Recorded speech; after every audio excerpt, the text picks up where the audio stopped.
If you want to go from being a decent leader to someone people naturally follow and respect, here's the truth. It's not about reading more books or talking louder in meetings.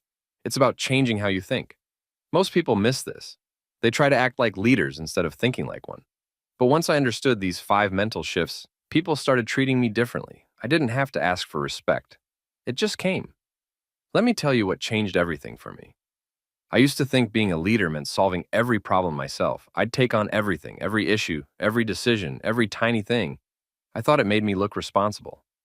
But honestly, I burned out. People started depending on me for every little thing, and I felt trapped. I remember one week I got 5 hours of sleep across 3 days.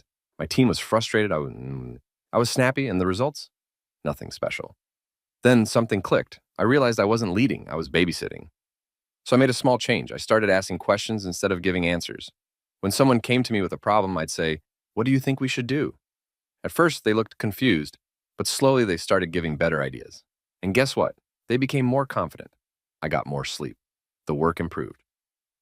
Most people think leadership is control. It's not. Real leadership is leverage, helping others think better. That small shift changed my whole approach. But here's the part they don't want you to know. Letting go of control is terrifying at first. You'll feel like everything's falling apart.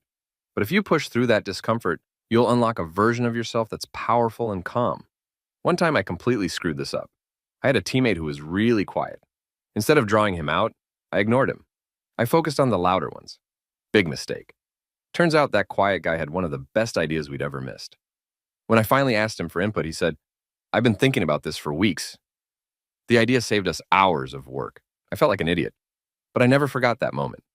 Stay with me, because in just a few moments, you'll see how this all connects.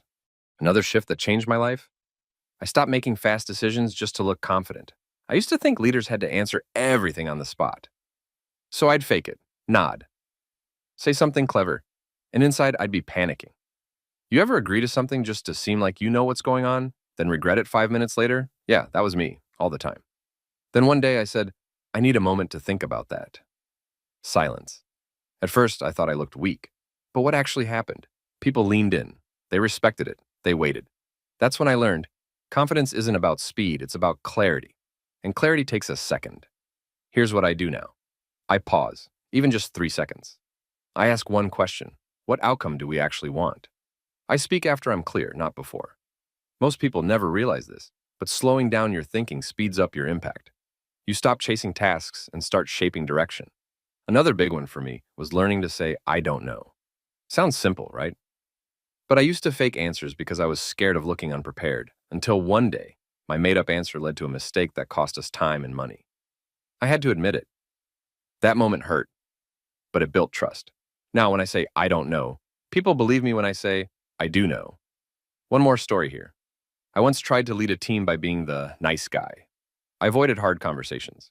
Someone on the team kept missing deadlines, and I kept giving them second chances. I thought I was being kind, but the rest of the team got frustrated. They saw I wasn't being fair, and that person, they didn't improve. They needed accountability, not more chances. I finally had the conversation I'd been avoiding. It wasn't perfect, but the team respected it. Everything improved after that. So here's the shift. Being kind isn't the same as being soft. Kindness is telling the truth, even when it's hard. Softness is avoiding it and calling it kindness. Stay with me, because there's one last shift, and it's the one most people ignore. Most people think leadership is about being in charge, but the most powerful leaders I've seen, they make everyone else feel in charge of their part. That's the final shift, from me to we. I used to be the hero. I'd jump in, fix things, take over, and yeah, people appreciated it. But they never grew. They relied on me more and more. I remember fixing a teammate's design file late one night. They thanked me, but the next week, same issue. They hadn't learned anything. I had taught them to wait for me, not to solve it themselves. So I changed how I led meetings. I asked every person to bring one insight. I stepped back and let others lead small parts. I gave feedback after they made decisions, not before. And guess what? The team got better, and I finally had room to think about vision, not just tasks. Now, I can go on vacation without everything falling apart. That's real leadership. That's freedom. Here's a little proof. Before I made these shifts, I was managing 4 people, barely sleeping, and felt stuck. After, I was leading a team of 9, working fewer hours, and we hit goals faster. It wasn't magic, it was mindset. If you're still here, I know you're serious about growing, and I'll tell you one more secret most people won't. You don't need a title to be a leader. You just need to start thinking differently. And when you do, people will feel it.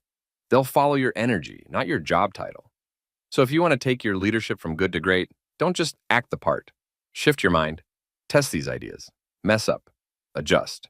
You'll learn faster than you ever expected. And if this helped you even a little, you know what to do. Watch the video again tomorrow. You'll hear something new.